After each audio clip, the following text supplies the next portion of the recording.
Mga anak ni Mary Jane Veloso at iba pang miyembro ng pamilya Veloso binigyan ng scholarship ng TESDA. Narito ang report.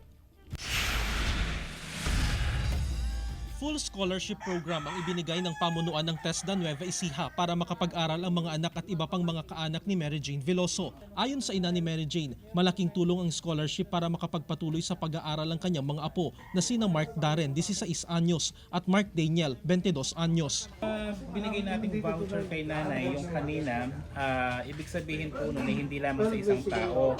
So po pwede po nating mabigyan ng training program yung mga silang magkakamag-anak dito, even yung mga kapitbahay nila para mabuo natin yung isang batch ng training program kung gusto nila. So pwede nating i-conduct dito sa mismong barangay nila. Nagpapasalamat po ako sa ating gobyerno dahil sa tagal ng panahon, maglalabing 5 taon na tahimik. Takot ang umano sa akin. Ang alam ko wala na kami pag-asa. Nabuhayan po kami lahat.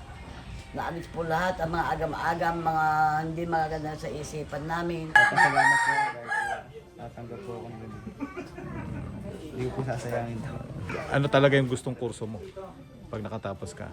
Business na Ang lokal na pamahalaan ng General Mamerto Natividad ay nagbigay din ng financial assistance para sa pamilya Veloso. Tutulong din umano ang LGU na mabigyan ng trabaho ang anak ni Mary Jane na si Mark Daniel, na ngayon ay nagtatrabaho bilang pahinanti ng truck sa isang pribadong kumpanya sa Bulacan. Makikipag-ugnayan din umano ang LGU kay Pangulong Bongbong Marcos para sa kahilingan ni Nanay Celia na tuluyan ng palayain si Mary Jane at makasama ng kanyang pamilya.